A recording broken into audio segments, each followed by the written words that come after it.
I don't necessarily, I don't Yeah, necessarily miss the patient-facing stuff either.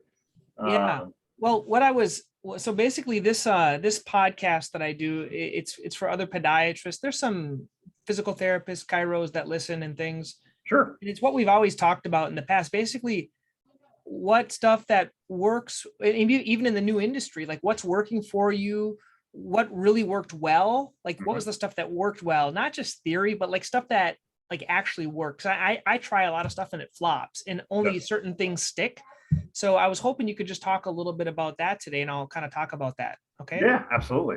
No problem. In fact, I have it's kind of very top of mind right now in terms of this marketing system that we recently kind of put in play for the business, and it validates everything that I was doing in physical therapy, and it's very applicable for this business, but it also should, pertain well to your audience on the Okay. podcast piece. So yeah. Perfect. I'll do a little intro here.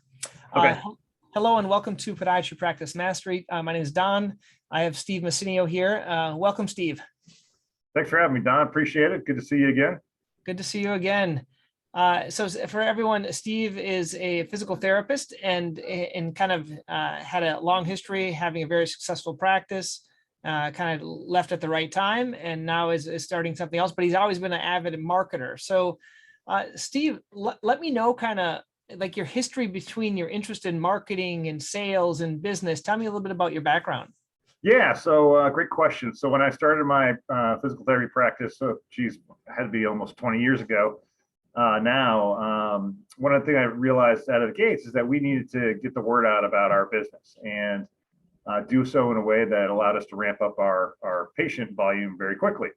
And I ended up taking a course that really taught me how to write marketing messages. That it had a theory behind it, a process behind it that created some more engagement from the people reading the messages so that they would actually take action.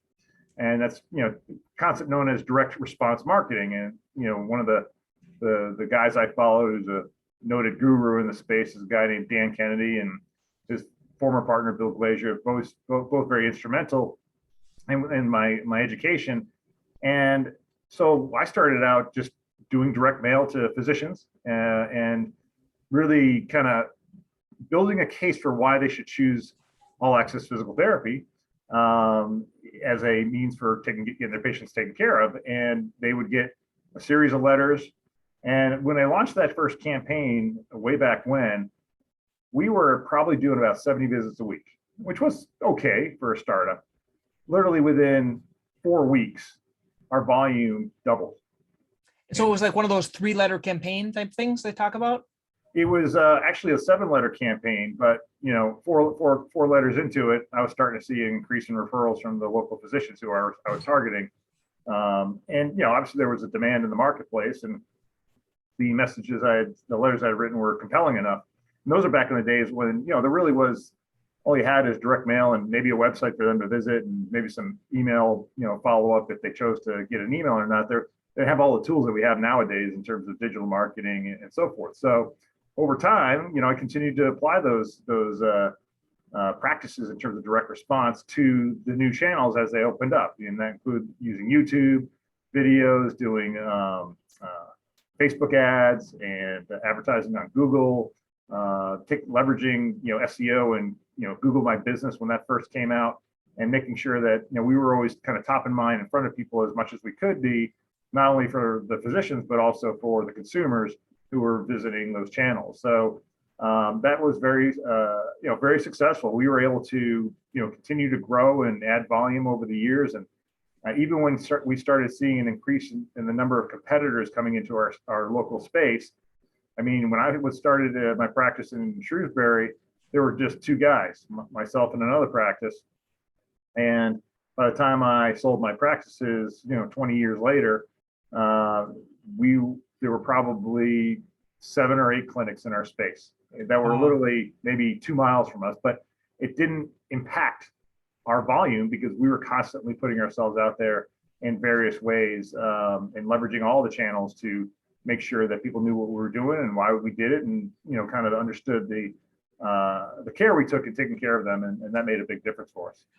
Now, Steve, for some people that are starting out, it's a little overwhelming to hear like multi-channel marketing, Mhm. um, and even learning to write web copy or writing these letters and stuff like that. For someone that maybe is interested in learning it, reading Dan Kennedy's stuff, do you just kind of do it in practice? In how was it uncomfortable in the beginning? What was the Yeah. process? I find it intimidating. Even to today, I find it intimidating. Initially it was, but after a while, when you start seeing the results and you start realizing that the direct response ad copy works on whatever channel you use it, it basically was a validation of what we were doing. So it became very easy to continue to do the same thing over and over again. And so, anybody who's just starting out, what I would recommend is, what's changed in the marketplace for, whether it's podiatrists or physical therapists, chiropractors, is there are people in those industries who have learned the various processes for marketing strategy. They've learned direct response copy. They've actually developed their own, a lot of done for you content that you can take, leverage for That's key. yourself, change it to your liking for your practice and what you do. And I would recommend seeking out one of those people. So, for example, in the physical therapy space, there's a guy named Chad Madden, and frankly, a lot of what he taught is applicable across various marketplaces. Not you take the same content and apply it to a podiatry practice or to a chiropractic practice, but you get a lot of the stuff that's done for you, so you don't have to learn the philosophy. It's good to learn the philosophy and understand it for your own benefit, because that's going to make you more comfortable in launching those type of ad campaigns. But you don't have to reinvent the wheel, and they give you a process for taking advantage of the channels. And some of those companies out there that do this for particular practitioners, they'll take you right through it. They'll offer a coaching guidance program so that you do it step by step, so you're not going through overwhelm, and you're targeting the right people in a way that's organic to your own schedule, that you're not getting bogged down by having to do everything all at once. And you develop one system and you roll it out and you get good at it, and then you add another system, and then you get good at that and you add another system, and sooner sooner than you think, you'll have multi-channel marketing going on. And you just got to be willing to then track the performance of the ads you're putting out there, and make tweaks when necessary, and be comfortable making those tweaks, because sometimes just a change in a paragraph or a few words makes a huge difference for people, how people respond and want to take advantage of one service. Wow, that's great, Steve. Now you're using a newer technology that is applicable to what you do now and what you maybe did before. Talk a little bit about kind of what's working for you now. You're in a different industry, and how's marketing? How has it helped you? Yeah, so great question. It's funny when I transitioned to what I'm doing now, which is I'm a director of business development for an IT managed services company, and what that means is we manage companies, computers or networks or servers, that type of thing.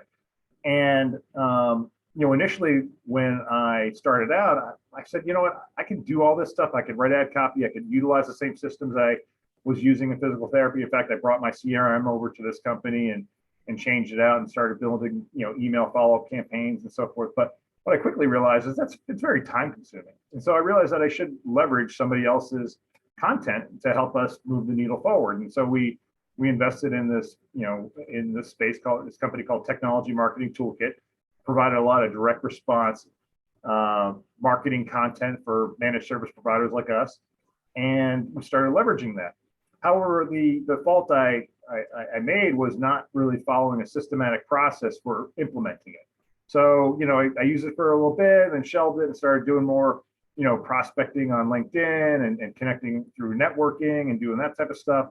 But I realized over the course of the year that, that was all well and good, but it wasn't giving us the number of leads and contacts we wanted in order to generate the new business that we wanted. So, not too long ago, I went back to Technology Marketing Toolkit and made an investment in their coaching program, which, all the stuff they taught, I had it. I just could have done it on your own, but you need someone to walk you through it, Steve, don't you? We all do. Yes, exactly.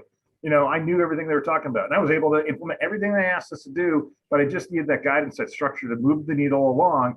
And now, for the first time in this company's history, because prior to me coming on board, there was no marketing campaigns, there was no funnel, there was no lead, tracking or anything like that. That's why my friend Martin brought me on. Now we have the system.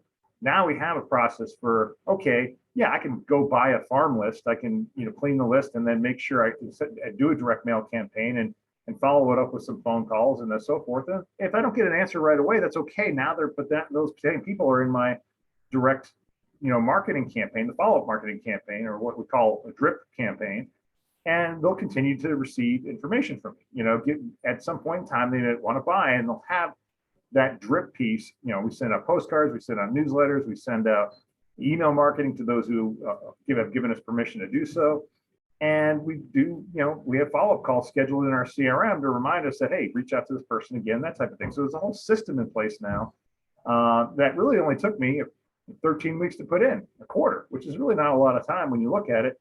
But now we have this back end, this funnel building, which is important, because as you continue to drip on people over a period of time, at some point in time, they're going to realize they need your service. They may not, and so in the healthcare realm, it could be they don't need your podiatry services right now, but 3 months later, you may have stubbed your toe and did a big, a lot of damage, more damage you realize, and now you need to go to a podiatrist.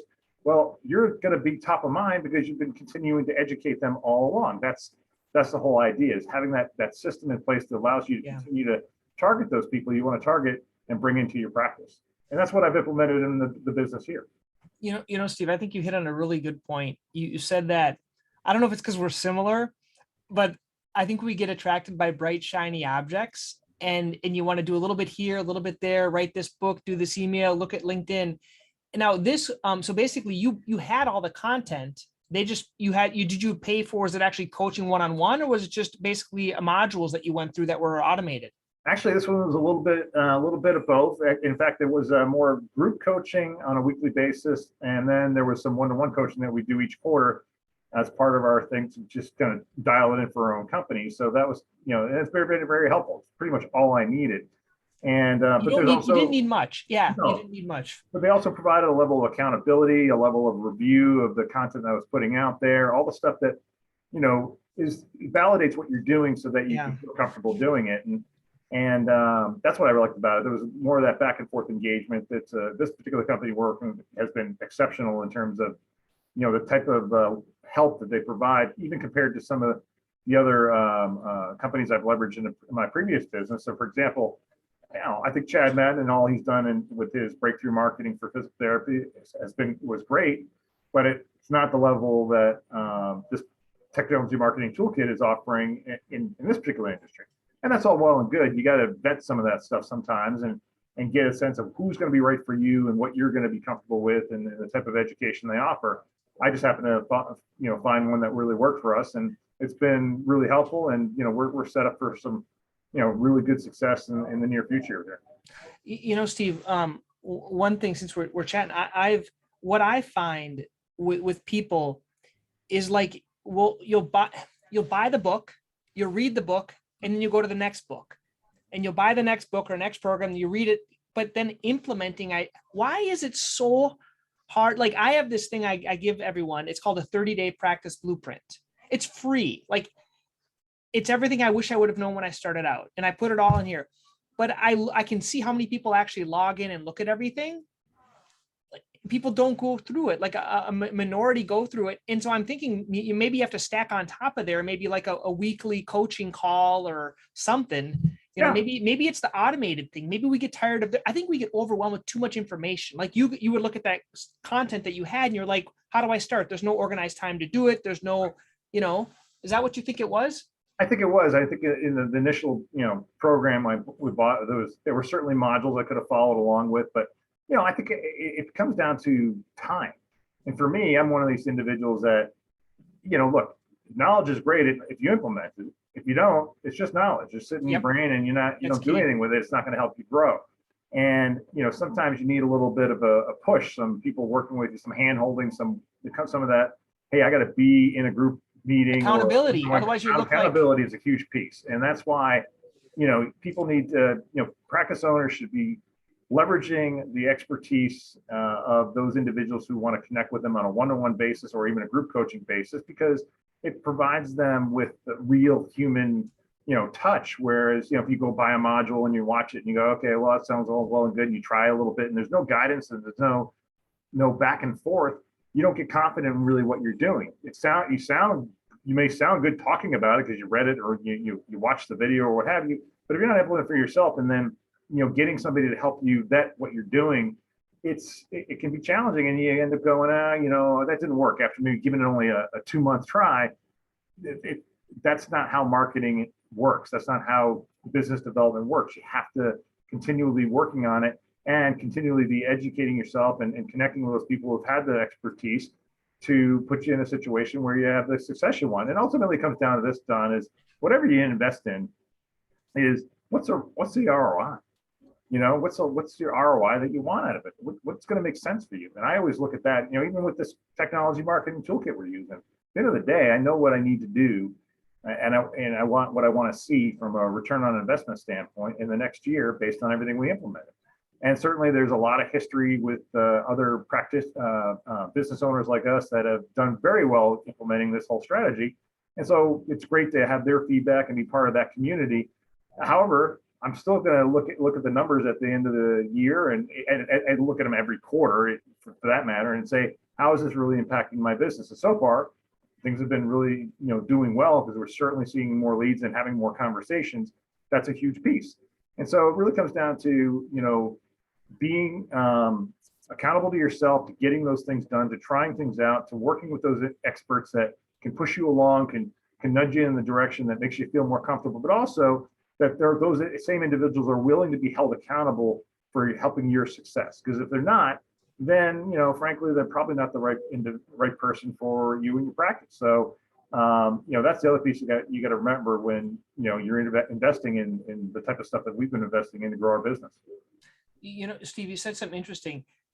There's a difference between knowing and talking about things in theory, drip response, Weber, Infusionsoft, and actually getting results from that. There's a difference between knowing about writing copy and headlines and actually getting results with the headline. So I think that's the key. A lot of people might be able to talk it, but unless you can actually see their results, like have they produced and can they reproduce for you, I think is key. Absolutely. And also leveraging, the work people can do for you is another piece. So for example, part of the information I've got was just, all the different ways you can leverage social media, and especially LinkedIn ads or Facebook ads or Bing ads or Google ads, that type of thing. But that's a lot. It's a lot for me, because I don't want to be out there prospecting, having conversations. But I still want a back end system to drive in traffic. So I just, sometimes you got to make an investment and say, hey, you do it for me. Yep. You do it, and here's my expectations. Here's what I want to see, and you track their results.